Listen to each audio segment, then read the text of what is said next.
Hello guys, this is Krishna. Welcome back to my channel. जैसा कि आप सभी स्क्रीन पर देख पा रहे होंगे, पंडित सुंदरलाल शर्मा ओपन यूनिवर्सिटी बिलासपुर छत्तीसगढ़ ने बीएड और डीएलएड कोर्स में एडमिशन के लिए नोटिफिकेशन जारी कर दिए हैं। और आज के इस वीडियो में मैं आपको कंप्लीट प्रोसेस दिखाने वाला हूं कि किस तरह से आप बीएड और डीएलएड कोर्स में एडमिशन के लिए होने वाले एंट्रेंस एग्जाम के लिए ऑनलाइन एप्लीकेशन फॉर्म फिलअप कर पाएंगे। लेकिन उससे पहले मैं आपको कुछ जरूरी बातें बता देता हूँ। सबसे पहले बात कर लेते हैं इंपॉर्टेंट डेट्स की। बीएड और डीएलएड कोर्स में एडमिशन के लिए ऑनलाइन एप्लीकेशन फॉर्म 13 अप्रैल 2021 से स्टार्ट हो चुके हैं और इसका जो लास्ट डेट है वो है 31 मई 2021 तक का। इसके अलावा अगर आप लेट फीस के साथ आवेदन करना चाहते हैं तो 200 रुपीज़ लेट फीस के साथ आप 1 जून 2021 से लेकर 15 जून 2021 तक आवेदन कर पाएंगे। बात करें अगर एग्जाम डेट की, तो जो भी एंट्रेंस एग्जाम है वो 4 जुलाई 2021 को कंडक्ट कराया जाएगा। लेकिन जारी किए गए नोटिफिकेशन में ये बात भी मेंशन की गई है कि अगर कोविड-19 के कारण एंट्रेंस एग्जाम कैंसिल होते हैं तो जो भी एडमिशन प्रोसेस है वो मेरिट के आधार पर कंप्लीट किया जाएगा। जैसे कि अगर आप डीएलएड कोर्स में एडमिशन लेना चाहते हैं तो 12वीं के अंकों के आधार पर एडमिशन दिया जाएगा। इसी तरह से अगर आप बीएड कोर्स में एडमिशन लेना चाहते हैं तो ग्रेजुएशन या फिर पोस्ट ग्रेजुएशन के अंकों के आधार पर एडमिशन दिया जाएगा। तो इस बात का भी आप जरूर से ध्यान रखें कि अगर एंट्रेंस एग्जाम कैंसिल होते हैं तो मेरिट के आधार पर एडमिशन दिया जाएगा। इसके अलावा बात करें अगर एग्जामिनेशन फीस की, तो चाहे आप किसी भी कैटेगरी से बिलोंग करते हो, अगर आप एप्लीकेशन फॉर्म फिलअप करना चाहते हैं तो उसके लिए आपको 1000 रुपीज पे करने होंगे। साथ ही मैं आपको ये भी बता देता हूँ कि इस यूनिवर्सिटी में बीएड कोर्स में एडमिशन के लिए 500 सीट अवेलेबल है और डीएलएड कोर्स में एडमिशन के लिए 2400 सीट अवेलेबल है। इन सब के अलावा इन कोर्सेज में एडमिशन के लिए आपके पास क्या क्या क्वालिफिकेशंस होने चाहिए, एंट्रेंस एग्जाम के लिए सिलेबस किस तरह का रहेगा, कौन कौन से स्टडी सेंटर में आप एडमिशन के लिए अप्लाई कर पाएंगे और एडमिशन के बाद पर ईयर आपको कितना शुल्क जमा करना होगा, इससे संबंधित सारी जानकारी नोटिफिकेशन में दी गई है। वहां से आप इसे डिटेल्स में रीड कर सकते हैं। जो भी नोटिफिकेशन है वो मैंने टेलीग्राम पे पोस्ट कर दिए थे। इसके अलावा वीडियो के डिस्क्रिप्शन में भी आपको नोटिफिकेशन का लिंक मिल जाएगा, वहां से भी आप इसे डाउनलोड कर सकते हैं। एक और डाउट मैं यहाँ पर क्लियर कर देता हूँ। जो भी एप्लीकेशन प्रोसेस मैं आपको बताने वाला हूँ वो केवल और केवल पंडित सुंदरलाल शर्मा ओपन यूनिवर्सिटी में बीएड और डीएलएड कोर्स में एडमिशन के लिए है। इस यूनिवर्सिटी के अलावा अगर आप छत्तीसगढ़ के बाकी दूसरी यूनिवर्सिटी जैसे कि रविशंकर शुक्ल यूनिवर्सिटी, दुर्ग यूनिवर्सिटी, इस तरह के यूनिवर्सिटी से संबंधित कॉलेजों में बीएड या फिर डीएलएड कोर्स में एडमिशन लेना चाहते हैं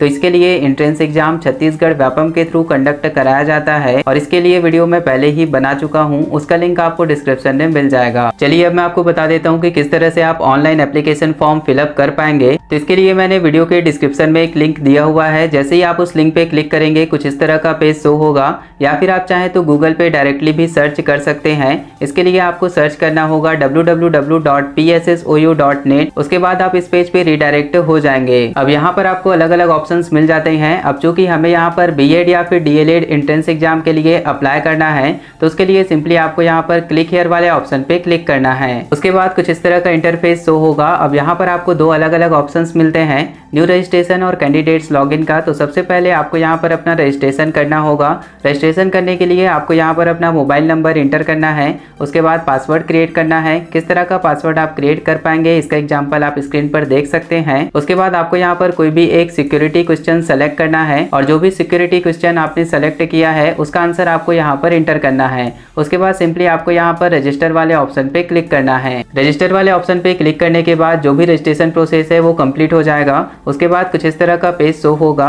अब फॉर्म फिलअप करने के लिए सिंपली आपको यहाँ पर क्लिक हियर वाले ऑप्शन पे क्लिक करना है। जैसे ही आप इस ऑप्शन पे क्लिक करेंगे जो भी एप्लीकेशन फॉर्म है वो ओपन हो जाएगा। अब यहाँ पर आपसे जो भी डिटेल्स मांगी जा रही है वो सभी डिटेल्स आपको यहाँ पर फिलअप करनी होगी। एप्लीकेशन फॉर्म फिलअप करने से पहले मैं आप सभी को एक और जानकारी दे देता हूं। इस बार के एप्लीकेशन फॉर्म में थोड़ा सा चेंजेस किया गया है। जो भी फॉर्म है उसमें एंट्रेंस एग्जाम के साथ साथ काउंसलिंग से संबंधित जानकारी भी मांगी गई है, तो उसी के आधार पर आपको एप्लीकेशन फॉर्म में जानकारी सबमिट करनी होगी। और ऐसा इसलिए किया गया है क्योंकि अगर कोविड-19 के कारण एंट्रेंस एग्जाम कैंसिल होते हैं तो मेरिट के आधार पर एडमिशन प्रोसेस में कोई भी प्रॉब्लम ना हो। चलिए अब मैं आपको स्टेप बाय स्टेप बता देता हूँ कि किस तरह से आप ये एप्लीकेशन फॉर्म फिलअप कर पाएंगे। सबसे पहले आपको यहाँ पर टाइटल सेलेक्ट करना है, उसके बाद आपको अपना नेम एंटर करना है, उसके बाद रिलेशनशिप सेलेक्ट करना है, फादर्स नेम और मदर्स नेम एंटर करना है। फिर जो भी नाम आपने यहाँ पर ऊपर इंग्लिश में एंटर किए हैं वही नाम आपको यहाँ पर हिंदी में भी एंटर करना है। उसके बाद आपको यहाँ पर डेट ऑफ बर्थ एंटर करना है, जेंडर सेलेक्ट करना है, रिलीजन सेलेक्ट करना है,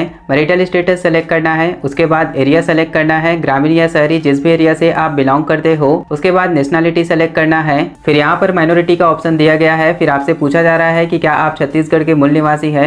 उसके बाद आपको यहाँ पर एग्जाम का मीडियम सेलेक्ट करना है, हिंदी या इंग्लिश जो भी आप सेलेक्ट करना चाहें। उसके बाद आपको अपना आधार नंबर एंटर करना होगा। आधार नंबर एंटर करने के बाद आपको यहाँ पर अपना ईमेल आईडी एंटर करना है। उसके बाद आपको यहाँ पर अपना कैटेगरी सेलेक्ट करना होगा। अब कैटेगरी वाले ऑप्शन में यहाँ पर सब कैटेगरी का भी ऑप्शन दिया गया है। जैसे कि अगर आप ओबीसी कैटेगरी से बिलोंग करते हैं तो या तो आप ओबीसी नॉन क्रीमी लेयर के अंतर्गत आते होंगे या फिर आप ओबीसी क्रीमी लेयर के अंतर्गत आते होंगे। अब इसे आप कैसे डिफाइन करेंगे ये भी मैं आपको बता देता हूँ। अगर आपके या फिर आपके फैमिली की एनुअल इनकम 8 लाख या फिर उससे अधिक की है तो फिर आपको यहाँ पर ओबीसी क्रीमी लेयर वाले ऑप्शन को सेलेक्ट करना होगा।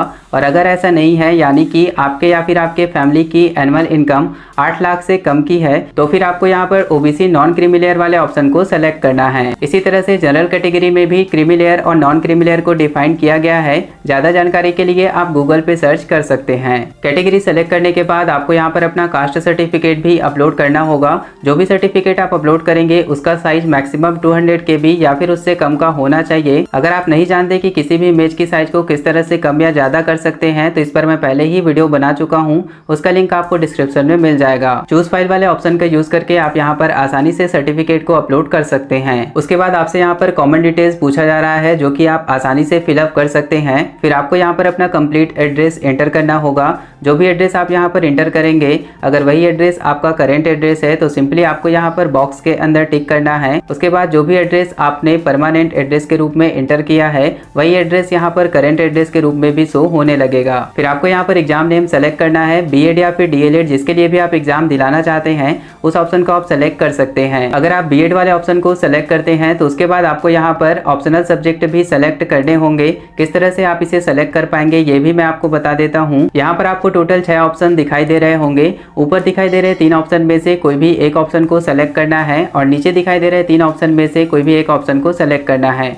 अगर आप ऐसा करते हैं कि ऊपर दिखाई दे रहे 3 ऑप्शन में से कोई 2 ऑप्शन सेलेक्ट करते हैं तो इसे ये एक्सेप्ट नहीं करेगा। और ना ही अगर आप नीचे दिखाई दे रहे 3 ऑप्शन में से 2 ऑप्शन सेलेक्ट करते हैं तो भी ये इसे एक्सेप्ट नहीं करेगा। आपको एक एक ऑप्शन अलग अलग ही सेलेक्ट करना होगा तभी ये इसे एक्सेप्ट करेगा। उसके बाद आपको यहाँ पर एग्जाम सिटी सेलेक्ट करना है। फिर जितना भी अमाउंट पे करना होगा वो यहाँ पर ऑटोमेटिकली शो होगा। उसके बाद आपको यहाँ पर अपनी क्वालिफिकेशन डिटेल्स एंटर करनी होगी। क्वालिफिकेशन डिटेल्स एंटर करने के साथ ही आपको यहाँ पर टीचिंग एक्सपीरियंस भी एंटर करना होगा। उसके बाद आपको यहाँ पर स्टडी सेंटर सेलेक्ट करने के लिए बोला जा रहा है। अब ये जो ऑप्शन दिया गया है वो काउंसलिंग को ध्यान में रखकर दिया गया है। काउंसलिंग के समय आपको क्रम को ध्यान में रखकर स्टडी सेंटर के ऑप्शन को सेलेक्ट करने होते हैं, तो उसी के आधार पर आपको यहाँ पर ऑप्शन सेलेक्ट करने होंगे। स्टडी सेंटर को सेलेक्ट करने के लिए सिंपली आपको उस सेंटर को सेलेक्ट करना है। उसके बाद ऐड वाले ऑप्शन पे क्लिक करना है। जैसे ही आप ऐड वाले ऑप्शन पे क्लिक करेंगे जो भी स्टडी सेंटर है वो राइट साइड मूव हो जाएगा। इसी तरह से आप बाकी सभी स्टडी सेंटर को सेलेक्ट कर सकते हैं। अगर आप किसी भी स्टडी सेंटर को रिमूव करना चाहते हैं तो सिंपली आपको उस सेंटर को सेलेक्ट करना है। उसके बाद जैसे ही आप रिमूव वाले ऑप्शन पे क्लिक करेंगे जो भी स्टडी सेंटर राइट साइड था वो लेफ्ट साइड मूव हो जाएगा। एक बात का आप जरूर से ध्यान रखिए कि जिस भी क्रम में आप स्टडी सेंटर को सेलेक्ट करेंगे उसी क्रम में आप एडमिशन के लिए एलिजिबल माने जाएंगे। उसके बाद आपको यहाँ पर अपना पासपोर्ट साइज फोटो और सिग्नेचर अपलोड करने होंगे। पासपोर्ट साइज फोटो का साइज 50 KB या फिर उससे कम का होना चाहिए